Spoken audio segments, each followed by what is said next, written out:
6. Hidden dangers of traveling. After 70, these trips could be deadly. You know, there was a time when I could throw a bag over my shoulder, grab a cheap ticket, and set off on a whim. No plan, no fear, just the wind at my back and the world ahead. I've slept in train stations, gotten lost in cities I couldn't pronounce, and eaten street food that could have knocked out a horse. Back then it was part of the adventure. I never gave danger much thought. But now, in my 70s, I've come to realize something that younger folks might not understand. The rules change with age. Travel doesn't lose its beauty after 70, but it does gain some shadows we didn't see coming. There are dangers that creep in quietly. They're not always loud or obvious. Sometimes they come wrapped in comfort, like a luxury hotel with stairs you didn't expect. Sometimes they show up in the form of a skipped medication or a body that doesn't bounce back from jet lag the way it used to. And sometimes they're emotional, a loneliness that catches you off guard while staring at a sunset in a place you always dreamed of.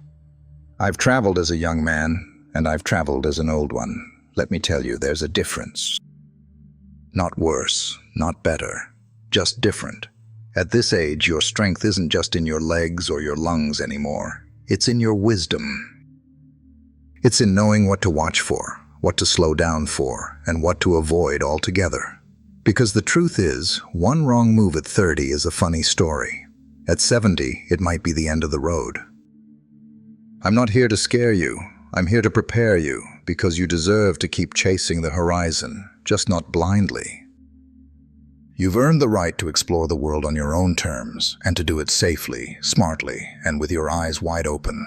So let me share with you what I've learned, not just from guidebooks, but from limping through airports, calling doctors overseas, and learning the hard way that adventure is still out there, but it comes with fine print after a certain age.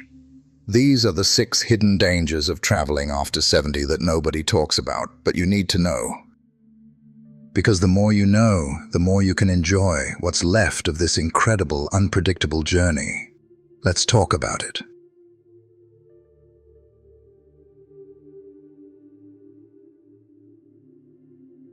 Danger 1. The illusion of strength. Let me be honest with you. One of the most dangerous lies we tell ourselves after 70 is, I'm still as strong as I used to be. I've said it more times than I care to admit. And every time I said it, life had a way of humbling me.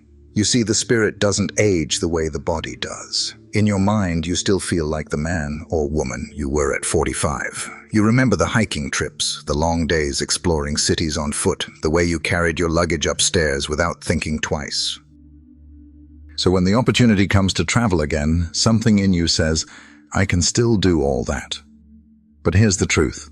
We can't, not in the same way. I learned this the hard way in a small European town with cobblestone streets and endless hills. Beautiful place. My wife and I had planned this trip for years. I was determined to make the most of every moment, to not miss out on anything. So I pushed. I walked too far, climbed too many steps, carried bags I should have handed off to a younger porter. I smiled through the strain, told my wife I was fine, but inside my knees were screaming, my heart was racing, and by the 3rd day, I couldn't get out of bed. What was supposed to be a dream turned into a week of ice packs, canceled tours, and a doctor visit in a language I didn't speak. This isn't about fear. This is about wisdom. At 70 and beyond, your body needs time, rest, and pacing. It's not weakness, it's reality. And accepting that doesn't make you old, it makes you smart. Don't wait until you're limping through an airport to realize you're not 40 anymore. Walk slower, pack lighter. Rest often. Let go of the need to keep up with the younger crowd. You've earned your pace. We're not fragile, but we are different. There's strength in acknowledging that. There's power in slowing down enough to actually experience the moment rather than pushing through it. You don't need to prove anything to anyone. You've already lived. Now it's time to live wisely. There's danger 2. Hidden medical risks abroad. Here's a truth most travel brochures won't tell you. Not every country is ready to take care of a 70-year-old traveler in an emergency.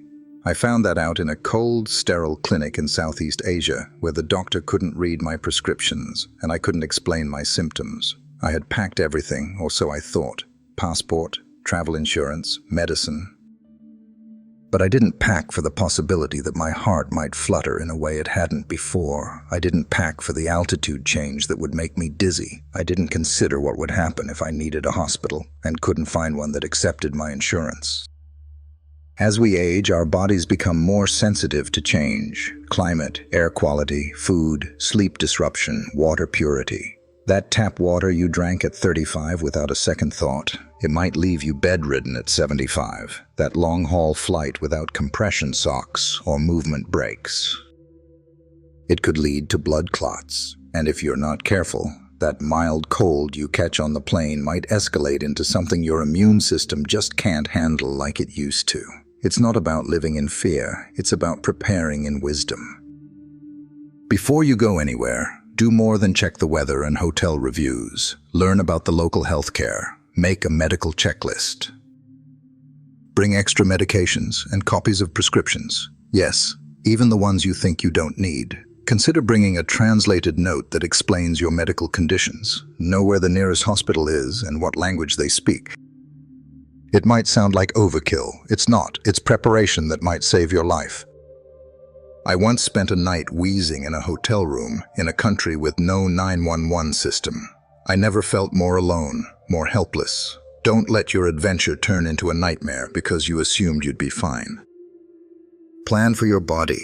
Plan for your limits. Plan like your life depends on it, because, my friend, it just might. Danger 3. Being an easy target. Now, this one's not easy to admit, but we've got to talk about it. When you hit 70, whether you like it or not, people start seeing you differently. You walk a bit slower. You ask for help more often. Your eyes squint a little harder at signs and schedules. And out in the world, especially in crowded tourist spots, someone is always watching for exactly that. I'm not talking about the good kind of watching. I'm talking about pickpockets, scammers, and con artists. The kind who spot you as soon as you step off the plane. I remember walking through a beautiful market in South America.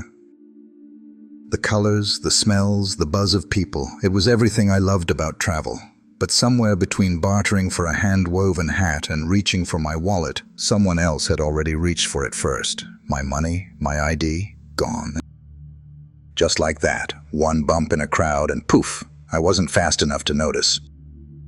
And even worse, I wasn't prepared to recover.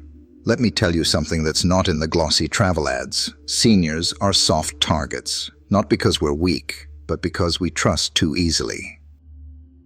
We think that smiling face is friendly, that helpful hand at the ATM is just being nice, that taxi driver charging us double is just part of the local charm. It's not. People make a living tricking people like us, and I say that not to make you bitter, but to make you wise. You have to walk into new places with your eyes wide open. Keep your money in more than one place. Don't carry your passport in your back pocket. Don't trust someone just because they're wearing a uniform. Question everything that seems too helpful. Ask for prices up front, and always, always trust your gut.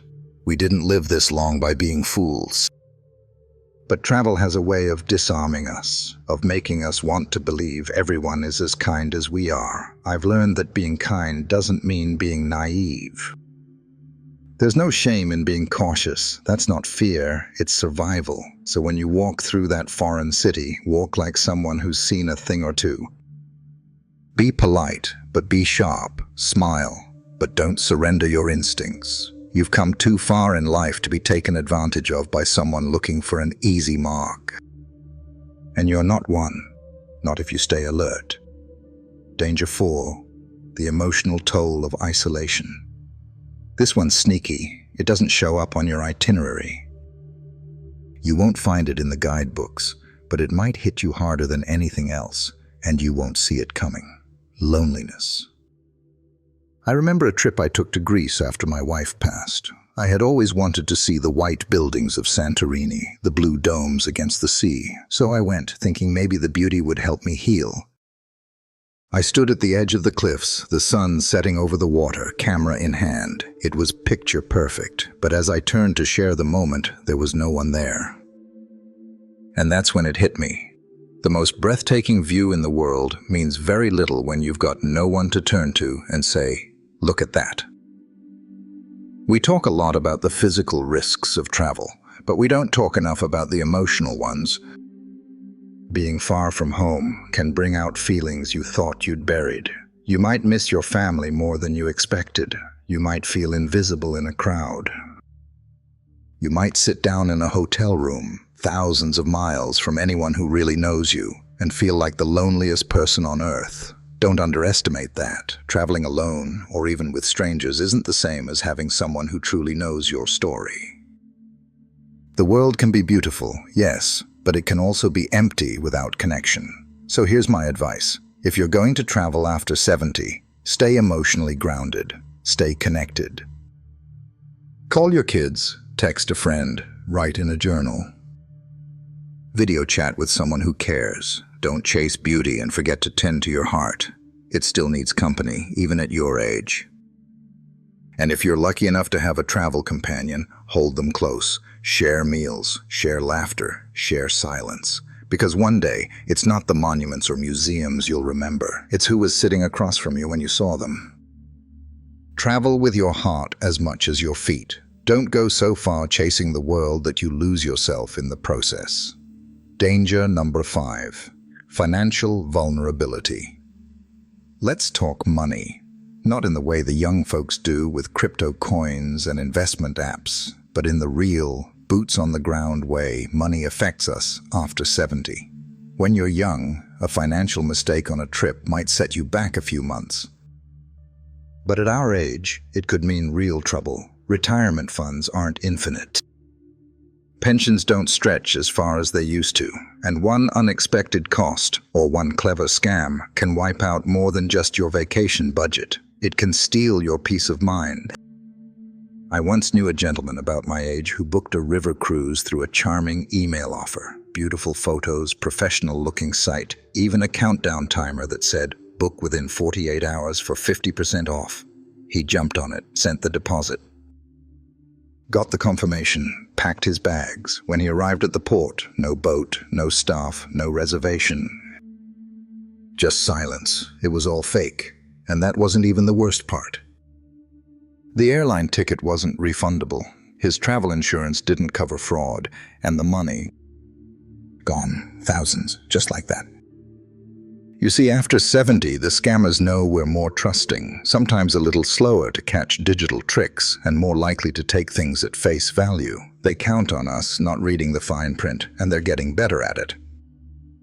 But even outside of scams, there are other financial pitfalls. Hidden fees, travel insurance loopholes, currency exchange traps, senior discounts that don't apply where you thought they would, and the temptation to splurge because you tell yourself, "I deserve it after all these years." And you do, but not at the cost of your future stability. My advice, double-check everything. Use trusted booking sources. If a deal seems too good to be true, it is. Keep copies of every receipt. Monitor your bank account while you travel. Let your bank know where you're going, and travel with more than one method of payment, stored in different places. It's not just about being careful. It's about protecting your independence, your dignity, your legacy. You've worked your whole life for what you have. Don't let a few careless moments on the road undo years of careful planning.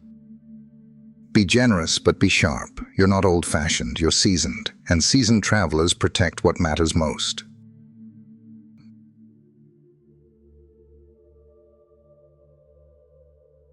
Forgetting the power of rest.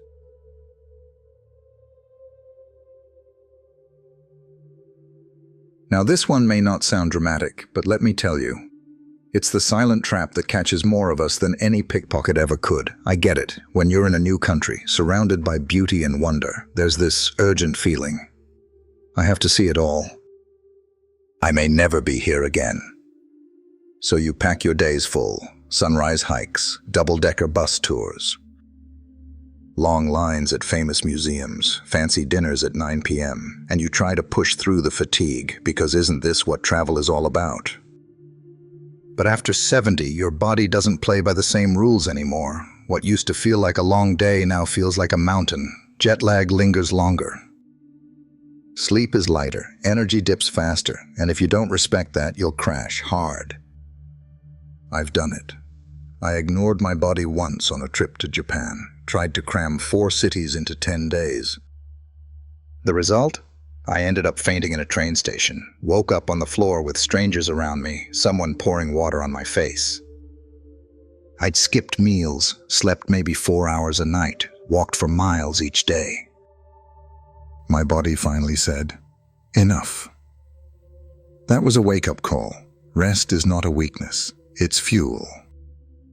It's how your body processes the new experiences. It's how your heart stays strong, your mind stays clear, and your memory actually holds on to the places you've seen. Without rest, you're not traveling, you're just surviving. So don't be afraid to build slow mornings into your trip. Take naps, stay in one city longer. Sit in a cafe and watch the world go by. That is travel too. Sometimes the most profound moments happen when you pause, not when you rush. You're not here to prove how much you can do. You're here to feel something deeper, to return home not exhausted, but filled up. You've already lived decades of rushing. This chapter is about savoring. So rest well, my friend. It's not wasted time, it's sacred time. You've earned it. Would you like me to now continue with the full conclusion of the piece? Conclusion. Travel with wisdom, not just wonder. Let me leave you with this, heart to heart. If you've made it to 70 and beyond, you are a survivor of time.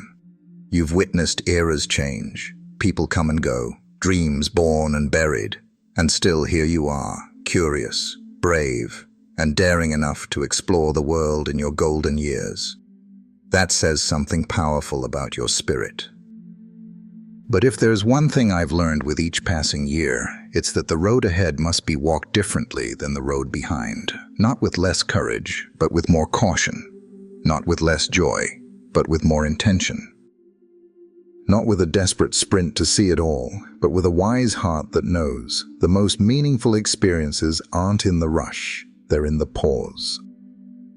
Traveling after 70 isn't just about where you go, it's about how you go. It's about protecting your body, because no memory is worth making if it costs you your health. It's about preparing your mind, because peace comes not from perfection, but from readiness. It's about guarding your finances, your trust, and your time, because those are the currencies you've earned through years of hard work. But above all, it's about staying present. You may not walk as far or stay up as late as you once did, but you can still marvel, still laugh, still cry at a sunset so beautiful it takes your breath away. And you know what? You'll see it with eyes wiser than ever before. That alone is worth more than any postcard snapshot. So pack your bags, but pack them with discernment. Plan your itinerary, but leave room for stillness. Take your medicine, wear your compression socks, and yes, make a checklist. But don't forget to make space for wonder, because you're not just traveling to see the world, you're traveling to remember who you are. And if you walk this earth with wisdom, grace, and reverence for the years you've been given, there's still a whole world out there waiting for you. Just be sure to travel at the pace of your soul. Safe travels, old friend. And don't forget to write your story as you go. Would you like a YouTube description and hashtags next for this video?